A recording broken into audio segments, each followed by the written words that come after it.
नमस्कार, वंदे मातरम। मैं हूं श्याम गिरी। आप देख रहे हैं हमारा चैनल मुद्दा भारत का। मुद्दा भारत का यानी मुद्दा आपका। एक बार फिर मैं हमारे सहयोगी अनिल थत्ते जी साथ में हाजिर हूं और आपके लिए जो है राजनीतिक चर्चाएं लेके आया हूं। और आज का हमारा मुद्दा है संजय राउत। जी हाँ, संजय राउत के ऊपर चर्चा की काफ़ी दिन हो गया, थत्ते जी नहीं थे करके नहीं हो पाई। लेकिन आज जो है थत्ते जी ने हमको एक चीज़ बताया कि एक बहुत बड़ा इशू बताया कि संजय राउत की हत्या, यानी संजय राउत की हत्या कौन करना चाहता है, संजय राउत की हत्या या संजय राउत की राजनीतिक कोई षड्यंत्र रच रहा है क्या जी ये हमारा सब्जेक्ट है। कोई संजय राउत का हत्या के बारे में षड्यंत्र रच रहा है क्या? वो मतलब फिजिकली हत्या है कि राजनीतिक हत्या है, इसी बारे में चर्चा करेंगे हमारे सहयोगी थत्ते जी। थत्ते जी, आपका मैंने वो पोस्टर देख के हैरान रह गया मैं। पहली बात तो ये है कि शिवसेना में जी, और मैंने दत्ता सामंत के साथ भी काम किया है बहुत, 3-4 साल उनका मैं वक्ताओं में तो मेरा दत्ता सामंत के पहले मैं भाषण करता था। और गिरनी मिल का जो स्ट्राइक था उस समय मैं उनके बहुत करीब था, उनका मीडिया देखता था। तो बाला साहब के साथ तो 7.5-8 साल रहा, इनके साथ भी 3 साल रहा। और एक दत्ता जी साळवी करते भारतीय कामगार सेना के प्रमुख थे, उनके साथ भी 1 साल मैंने उनका मीडिया का काम किया। और ये तीनों नेता जो थे, पर्टिकुलरली मैं बाला साहब की और दत्ता सामंत की बात करूँगा, कि उनके आदेश से जी लोगों पे हमले हुए, ये मैंने बहुत करीब से देखा है। मतलब कई बार ऐसा होता था कि किसी पत्रकार के ऊपर हमला होता था, ज़्यादा करके शिवसेना के जो हमले हुए वो ज़्यादा करके पत्रकारों पे हुए। आपके ऊपर भी हुई थी? अब मेरे ऊपर जो हुआ वो दत्ता जी साळवी ने किया था, मगर उसका कारण अलग था। उसमें कारण विचित्र था ये कि मैंने एक आर्टिकल लिखा, उसमें लिखा कि शिवसेना का पहला मुख्यमंत्री मनोहर जोशी होंगे या भुजबल। तो उनको गुस्सा आया कि मेरा नाम नहीं लिया, मेरा नाम लिया। इसलिए उन्होंने, उनका जो भाई था उसके भाई को बोल के कुछ लड़कों को भेज के मेरी गाड़ी बीड़ी तोड़ दी थी, और मेरे सामने ही गाड़ी तोड़ी। मैं भी बाप हूँ, मैंने वो जब गाड़ी तोड़ रहे थे मैं ये सोच रहा था फोटोग्राफर किधर मिलेगा, अभी इतने गाड़ी फर्स्ट क्लास तोड़ रहे हैं तो इसका तो बड़ा पेपर का वीडियो बनेगा। मैं ऊपर था, मैं ऊपर से देख रहा था, तोड़ रहे थे, मेरे को कुछ नहीं हुआ। गाड़ी तोड़ के गए वो, मैंने तुरंत उसके फ़ोटो निकाले। फिर मैं गडकरी साहब के पास गया, मैं बोला ये लोकसत्ता में फ्रंट पेज पे आना चाहिए। वो मेरे मित्र ही थे, बोले बिल्कुल बिल्कुल करा देते हैं। बाद में मुझे ऐसा पास में लेके बोले तूने तो नहीं ना खुद तोड़वाया, तू भी भारी आदमी है। मैं बोला नहीं, वो दत्ता जी साळवी के लोग थे, उन्होंने तोड़ा है। तो वो ज़माने में क्या था ना कि बाला साहब के लिए मर मिटने वाले और उनके लिए किसी को मारने वाले बहुत सारे लोग थे, दोनों थे। हाँ, दत्ता सामंत के बारे में भी मैंने देखा है कि उसके कहने से जाके हाथ पाए तोड़ो, सर फोड़ो, उड़ा दो, ये सब मेरे सामने ही चलता था। क्योंकि रात 9-10 बजे उनके ऑफिस में मैं उनके साथ ही दाखिल होता था, सभा विवाह करके, और कामगार आते थे और मैं उनके साथ मतलब घुल मिल गया था उनके संगठन के साथ। तो मेरे से कोई बात छुपी नहीं थी जी। तो दत्ता सामंत सुन लेते थे, ये फलाने कारखाने में ऐसा हो रहा है, वैसा हो रहा है। तो बोलते थे क्या है, सामने कौन है? तो बोलते ये है, वो है 2-4 लोगों के हाथ पाए तोड़ दो, 1-2 का सर फोड़ दो, किसी को ख़त्म मत करो, मगर आप मर्डर हुआ तो कोई बात नहीं, ठोको। तो मेरे सामने बोलते थे। एक बार मैंने, ये हम लोग संजय की ओर से भटक रहे हैं मगर वो ज़रूरी है बोलना, क्योंकि मैंने मेरे आंखों के सामने कम से कम दत्ता सामंत को 50 से ज़्यादा बार लोगों को मारने के लिए बोलने की बात देखी है। 50 से ज़्यादा बार उसने बोला है हाथ पांव तोड़ो, सर फोड़ो। हुआ भी? हुआ वो तो हर एक बार हुआ, मुझे पता चलता था। एक बार तो मेरे मित्र है, अभी नहीं है बेचारे, वो लोकसत्ता के संपादक थे, विद्याधर गोखले, बड़ा नाम है वो, लोकसत्ता के संपादक थे। अब मैं बैठा था और इंडियन एक्सप्रेस में स्ट्राइक चल रहा था, तो वो इंडियन एक्सप्रेस वाले सामने बैठे थे। तो दत्ता सामंत ने बोला वो विद्याधर गोखले भटजी, वो मैनेजमेंट की ओर से ज़्यादा उंगली करता है ना, कल जाके उसका सर फोड़ दो। मैं बाजू में बैठा था और वो मेरे गोखले साहब तो मेरे एकदम जिगरी दोस्त थे। तो मैंने डॉक्टर को बोला कि डॉक्टर वो इंटेलेक्चुअल आदमी है। वो क्या का इंटेलेक्चुअल, वो मैनेजमेंट की तरफ से ये करता है यार, उसको दहशत होनी चाहिए, हम थोड़ा मार रहे हैं उसको, दहशत होनी चाहिए। और दहशत तभी बनती है यूनियन फील्ड में जब हाथ पाँव तोड़े जाते हैं। तो मैंने उनको बोला कि ऐसा मत करो, मेरी कोई पुण्य है कि नहीं आपके पास? अरे डॉक्टर, आप बाकी जो करते हो वो मैं रोज़ देखता हूँ, इसको मारो उसको मारो, मैं कभी कुछ बोला आपको? इसको मत हाथ लगाओ, ये इंटेलेक्चुअल आदमी है। तो बोले वो मस्ती क्यों करता है? मैं बोला 2 मिनट रुको ना, मैं आपकी और उनकी मुलाकात कल कर देता हूँ, वो पीछे हट जाएंगे। मैनेजमेंट की ओर से जो कर रहे हैं ऐसा आपको लग रहा है, वो करेंगे नहीं, इतना मैं अभी आपको प्रॉमिस कर सकता हूँ। फिर वहीं से मैंने डॉक्टर के फ़ोन से गोखले को फ़ोन किया। मैं बोला कल आपको घाटकोपर पंतनगर मेरे भाई के घर आना है और डॉक्टर से मिलना है, और ये अभी सब भूल जाओ, तुम बीच में मत पड़ो। डॉक्टर ने उन लोगों को बोला ठीक है, वो उसको छोड़ दो, हाथ मत लगाओ, बाकी 1-2-4 सर फोड़ क्या। मतलब इतना खुला चल रहा है, दहशत चल रहा था। तो मेरे एक मित्र थे, ये मैं सब बातें क्यों कह रहा हूँ कि इसमें सर एक दहशत उस ज़माने में कैसी थी। मेरे एक मित्र थे, संपादक भी थे, मैं उनके यहाँ लिखता भी था, सोबत के संपादक थे, गवा बेहरे सर। उन्होंने बाला साहब के बारे में एक आर्टिकल लिखा। आर्टिकल में उन्होंने कुछ गलत शब्द यूज़ किया उनके लिए। तो हुआ ऐसा कि उनका एक फंक्शन था छोटा सा शिवाजी पार्क में, तो बाला साहब गुस्सा हो गए थे। और हुआ ऐसे कि बाला साहब को मालूम था कि मैं उनका एकदम उनके यहाँ लिखता हूँ और दोस्त हूँ। तो जो कुछ लड़कों को उन्होंने बुलाया था कि भाई कल इसका फंक्शन है, ये फंक्शन में आएगा गावा बेरे, तो उसको ठोको, ऐसा बोलने के लिए बोला था। क्योंकि उनके बोलने से मुझे पता चला था, वो बोले याला जाऊ दे, मम्मी सांगतो तुम्हाला काय करायचं ते। तो मुझे इतना तो ये झनक लगी थी कि कुछ होने वाला है। तो मैं चला गया, वो लड़के फिर अंदर गए। मैंने बेहरे साहब को फ़ोन किया, मैं बोला आपके ऊपर हमला, आज फंक्शन जाहिर है आपका, तो वो फंक्शन में आपको पक्का मार पड़ेगा, तो आप सावध रहिए, पुलिस भी ले लीजिए। अभी क्या लोगों को कभी कभी अहंकार रहता है। वो बोले कि जो होना है होगा, मैं मरने के लिए तैयार हूँ। मैं बोला ऐसा नहीं होता है सर, जब आपको पहले पता चलता है किसी चीज़ का तो थोड़ा प्रिकॉशन, पुलिस को इतला तो करो। मैंने पुलिस को फ़ोन किया शिवाजी पार्क, और मैंने बोला इनका एक फंक्शन है, उसमें उनको मार पड़ने की संभावना है।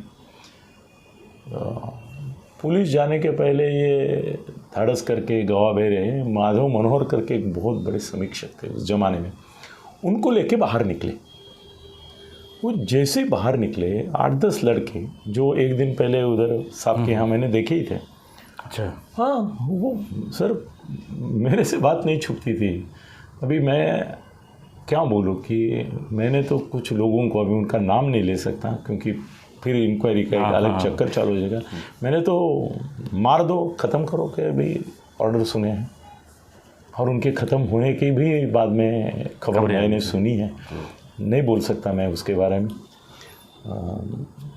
तो वो लोग आ गए इधर 7-8 लड़के, और उन्होंने उनको पकड़ के मारना शुरू कर दिया। वो माधव मनोहर जो थे वो बीच में, वो बहुत सीनियर थे उस समय भी, मेरे ख्याल से 75 के थे, ये 55 के होंगे।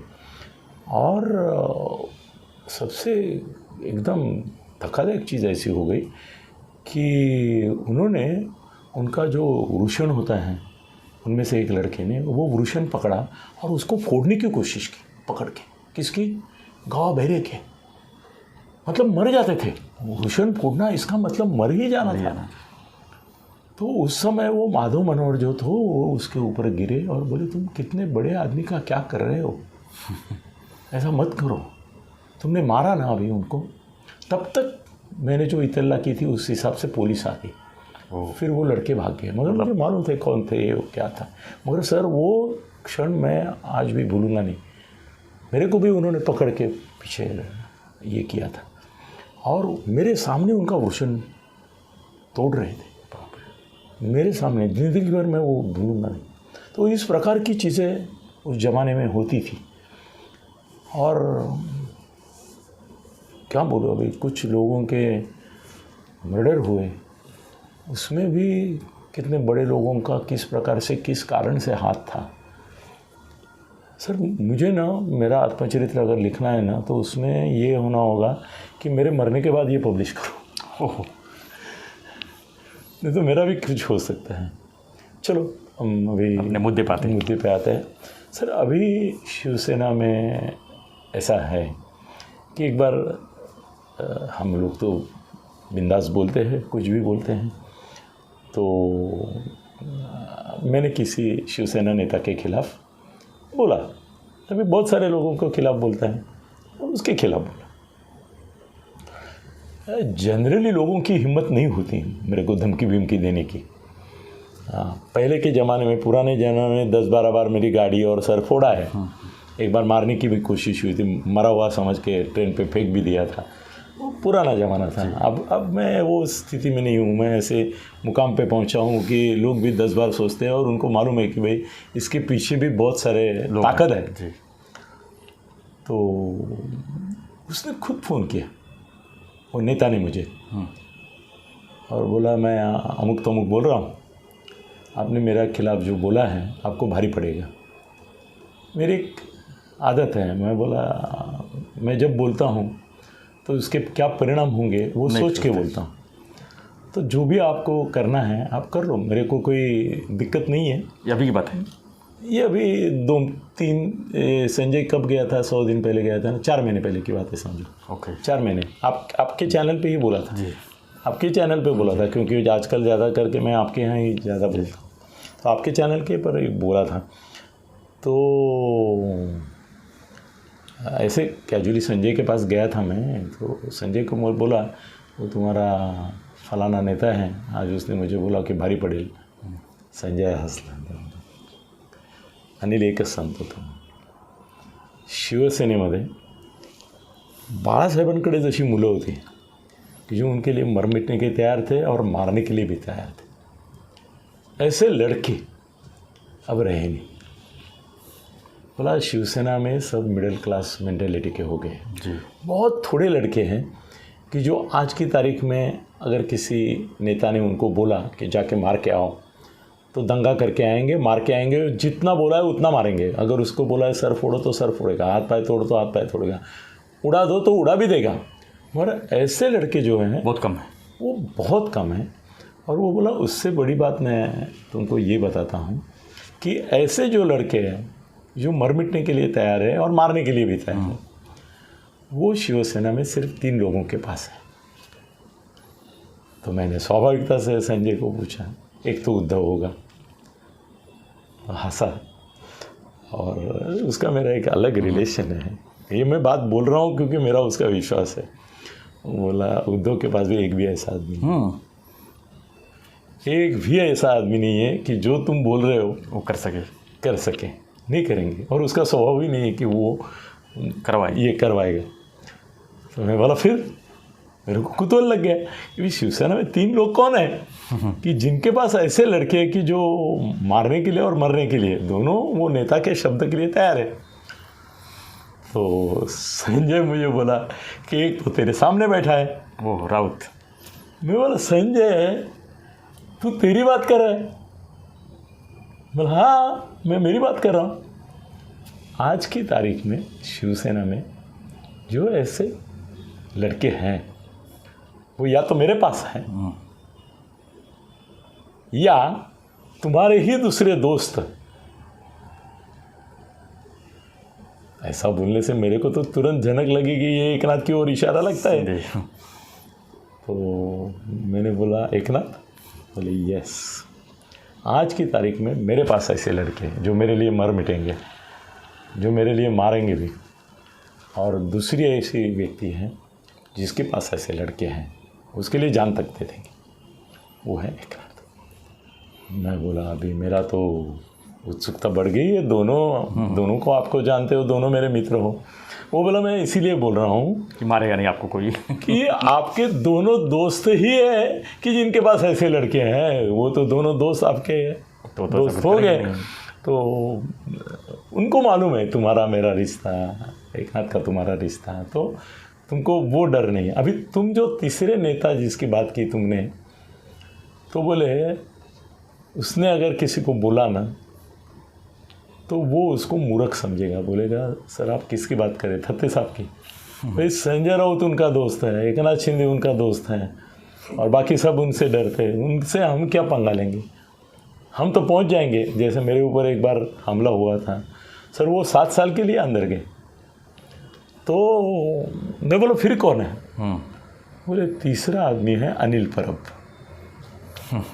उसके पास ऐसे है क्योंकि उसकी केबल इंडस्ट्री में जो साख है उसके लिए ज़रूरत पड़ती थी। केबल इंडस्ट्री में गुंडागर्दी लगती है और ऐसे गुंडे संभाले जाते हैं, तो वो एक आदमी और ऐसा है कि जिसके पास ऐसे हैं, और वो भी अभी संभल के काम करता है क्योंकि वो फंसा हुआ है, इसके लिए वो आपको कुछ करेगा नहीं। और जिसने धमकी दी वो अनिल परब नहीं है, आपको जिसने धमकी दी है वो, तो बोले 3 लोग हैं, और जहाँ तक मैं देख रहा हूँ कि आपको कुछ तकलीफ़ नहीं है। तो उस समय मैं उत्सुकता से, अभी देखो समय कब होता है और उत्तर कब मिलता है, तो मैं उसको संजय को पूछा कि संजय तू तो बिंदास बोलता है और किसी के कुछ रखता नहीं है, ठीक है तेरे को वाइफ सिक्योरिटी है, उसको समय वाई थी अभी कम कर दी है, उसीलिए चर्चा हो रही है सब कि उसकी सिक्योरिटी कम कर दी, तो उसने बोला कि मेरे जान को कुछ खतरा हुआ तो जिम्मेदार सरकार रहेगी, ऐसा उसने बोला है। तो मैं बोला तेरे को डर लगता है क्या कभी, बोला नहीं लगता है। मैं बोला तुम बोलते हो कितने लोगों को दुखाते हो, तो बोला अनिल एक ध्यान में रख कि लोगों को ये मालूम है कि पुलिस छोड़, मैं ये बात क्यों कह रहा हूँ कि अभी उसने कंप्लेंट क्या की कि मेरा पुलिस संरक्षण कम किया, अगर मुझे कुछ हुआ तो आप जिम्मेदार हैं। संजय ऐसा नहीं मानता है, जो संजय मैं जानता हूँ वो धैर्यशील है, वो बिंदास है, और कल अगर हमला भी हुआ ना तो वो अपने लास्ट दम तक भिड़ा रहेगा, वो नहीं बोलेगा मुझे माफ़ करो। मैंने भी नहीं, मेरे ऊपर जब हमले हुए और लोगों ने मुझे इतना ज़बरदस्त मारा है, जब मारा है तब हॉकी स्टिक, चॉपर से लेके गुप्ती से लेके क्या क्या हमले किए हैं मेरे ऊपर, मैंने कभी ये नहीं बोला कि मुझे माफ़ करो, आई एम सॉरी, मुझे बख्श दो, ऐसा कभी नहीं बोला। इतना ही नहीं, कोर्ट में जब मैटर जाता ही था, क्योंकि मेरे भी समर्थक थे पुलिस में, इसमें उसमें, तो वो अपराधी जो थे वो मुझे बोलते सर बाकी सब छोड़ो, हम आपको मानते हैं एक चीज़ के लिए कि आपने कभी सॉरी नहीं बोला या छोड़ दो मुझे नहीं बोला, आप गाली प्रदान करते रहे, झगड़ते रहे, अकेले थे, हमको ही इंस्ट्रक्शन ऐसा था कि सिर्फ मारो, दहशत पैदा करो, ख़त्म मत करो जी, इसके लिए हमने आपको छोड़ा। मगर 1-2 बार तो आपने ऐसा हालत ख़राब कर दिया कि अगर हम मारेंगे नहीं आपको तो आप छोड़ेंगे नहीं हमको। ऐसा मेरा हाल था, संजय का भी वही है। संजय के ऊपर संजय अकेला है समझो, और 10 आदमी भी टूट पड़े, संजय जब तक जिंदा है तब तक किसी न किसी को तो मार के छोड़ेगा, उसमें वो अंदर से आग है, वो आग है। और दुसरी बात ये है की संजय को मैं हमेशा बोलता हूँ, मी त्यावेळेला पण बोललो त्याला, मराठीमध्ये बोललो की तुझ्या भोवती शिवसैनिकांच्या गुडविलची आणि तुझ्या स्वतःच्या बाळासाहेबांकडे असलेल्या पुण्याईची कवच कुंडल आहेत। वो कर्ण के कवच कुंडल के बारे में आप बोलते हैं, इसलिए मुझे तो लगता है तेरे ऊपर हमला करने की कोई हिम्मत नहीं करेगा नहीं, और किया भी तो तेरे पुलिस वाले कब तक वो हाथ उठाएंगे, ये करेंगे, सोचेंगे कि अभी आगे बढ़ना है, ए नको नको नको। मगर तुम्हारे साथ 2 लड़के रहते हैं, मुझे मालूम है, जो तुम्हारे हैं, खासम खास है, उसके पास रहते हैं सर, वो 2 हैं ना, वो 20 को भारी है बॉडीगार्ड। वो बॉडीगार्ड नहीं है, वो उसके क्या बोलेंगे, शिष्य बोलो उनको, समर्थक बोलो, हितचिंतक बोलो, उसके मतलब उसके ऊपर वो जान कुर्बान, ऐसे 2 उसके रक्षक है, वो मुझे मालूम है। और एक एक साथ रहता है, एक उनमें से रहता है, बाकी पुलिस वाले रहते हैं। मगर 10 पुलिस वाले 20 पुलिस वाले कुछ नहीं करेंगे, वो अकेला है ना। जब तक वो जिंदा है संजय को हाथ नहीं लगेगा। अब आते हैं मुद्दे पे हम हमेशा भटकते हैं। अभी ऐसा है ना कि पॉलिटिकली हर एक चीज़ का फ़ायदा उठाना ये राजनीति में किसी भी नेता का काम होता है जी। अभी जितने भी नेताओं का संरक्षण निकाला वो तो पवार फैमिली का भी बहुत सारा कम कर दिया। हर एक ने शिकायत की, कल अगर मुझे कुछ हुआ तो, कल अगर मुझे कुछ हुआ तो। होता नहीं कुछ, होता नहीं है, क्योंकि सर ये भी अपने अपने बल पे है ना, उनके भी खुद के रक्षक की। तो सर अभी आप राज ठाकरे के साथ देखेंगे ना तो पुलिस के 5 और उसके 25 रहते हैं। नारायण राणे, नीतीश राणे, नीलेश राणे, उनके बॉडीगार्ड, मैं उनके यहाँ हमेशा जाता हूँ। नीतीश तो मेरा दोस्त है। सर पुलिस के 5 रहेंगे ना तो 25 उनके खुद के बॉडीगार्ड है, और वो सब काले ड्रेस में साथ में रहते हैं, और वो बन मिटने वाले हैं सब, राणे के है या इनके भी हैं। उल्टा ऐसा है कि उद्धव के बॉडीगार्ड पर्सनल कम और पुलिस वाले ज़्यादा है। वो एक सीएम है, सीएम था, वो बात अलग है। तो ऐसा है कि संजय को मारने का षड्यंत्र कोई रचा सकता है क्या? पहली बात तो ये है कि संजय का झगड़ा आज की तारीख में किससे है? एकनाथ शिंदे से, ओपनली एकनाथ शिंदे से। सर एकनाथ शिंदे और संजय, इसमें से संजय और मैं समझो 90% एक दूसरे के करीब है, 90%, थोड़ा 10% गैप देता हूँ। मगर एकनाथ के साथ भी मैं 70% 75% हूँ करीब। हम दोस्त के नाते बहुत सारी बातें करते हैं। सर एकनाथ के मन में संजय के प्रति, ये मैं बहुत बड़ा गौप्यस्फोट कर रहा हूँ जी जी, कि उसने जब बोला कि मेरे को कुछ हुआ तो जिम्मेदार सरकार रहेगी, तो उसका इनडायरेक्ट ये ऐसा था कि भाई मुझे खतरा किससे है, तो शिंदे गुट के लोगों से, और शिंदे गुट के पास ऐसे लोग हैं, ऐसा उसने ही मुझे बताया था। मगर ये मैं बताना चाहता हूँ, और मैं बता सकता हूँ, और मैं ही बता सकता हूँ जी कि एकनाथ जी के मन में संजय के प्रति जितनी आत्मीयता है, आत्मीयता शब्द यूज़ कर रहा हूँ मैं, जी जी, इतनी सहभावना है, कृतज्ञता है, शब्द मैं बहुत बड़े बड़े यूज़ कर रहा हूँ, और उसके मन में संजय के प्रति बिल्कुल नफरत नहीं, कोई दुष्ट भाव नहीं है, कोई निगेटिविटी भी नहीं है। उल्टा हम अभी एकनाथ और मैं कभी कभी 1-1 घंटा बातें करते हैं। मैं दूसरे पत्रकारों की तरह नहीं जाता हूँ, दोस्त करके जाता हूँ, दोस्त करके बातें करता हूँ। तो संजय का मैं जिगरी हूँ, वो तो एकनाथ जी को मालूम है। कभी मुझे उन्होंने ये नहीं बताया कि संजय से दूरी करो। वो दूर होने के बाद भी इनसे जब भी मिला, उन्होंने मुझे ये पूछा, संजय काय म्हणतोय, राऊत साहेब काय म्हणतात, क्या संजय काय म्हणतोय, ठीक आहे ना सर, ते त्यांची भूमिका बरोबर करतात। काय बोलला वो अपना एकनाथ जी? वो अपना भूमिका निभा रहे हैं, मुझे अपनी भूमिका निभा है। मेरे मन में उनके प्रति कोई कटुता नहीं। अगर वो नहीं है तो उद्धव नहीं है, ये भी बोले एक बार। वो अंदर नहीं गया था उस समय, बोले उद्धव का ढाल तलवार यही एक आदमी है, इसके बिना उद्धव अधूरा नहीं, जीरो है। वो हीरो बना के रखा है उसको, मतलब कोई कटुता नहीं थी। मैंने एक बार एकनाथ जी से पूछा कि गुस्सा आता है आपको? बोले हमारी सरकार बनी, बीजेपी के साथ हमारी जो सरकार बनी, उसका श्रेय मोदी, शाह, फडणवीस, उसके बाद मैं मेरे को लूँगा। उसके बाद अगर किसको देना है तो मुझे ज़्यादा सवाल मत पूछो आप, संजय को देना पड़ेगा, संजय को देना पड़ेगा। और मैं संजय के साथ तो मतलब हर हफ्ते 3-4 बार मिलता था उसको। बात तो फ़ोन पे शुरू, पहला फ़ोन और लास्ट फ़ोन मेरे पास ही होता था, हम खुल के बातें करते थे। तो मुझे भी ये एहसास था कि अपने एकनाथ के पीछे चाणक्य अगर ये है, अपने फडणवीस हैं, और बीरबल अगर कोई है संजय, तो वो संजय। उसका गाइडेंस संजय का ने जो किया एकनाथ का, उसकी वजह से एकनाथ सक्सेस हुआ।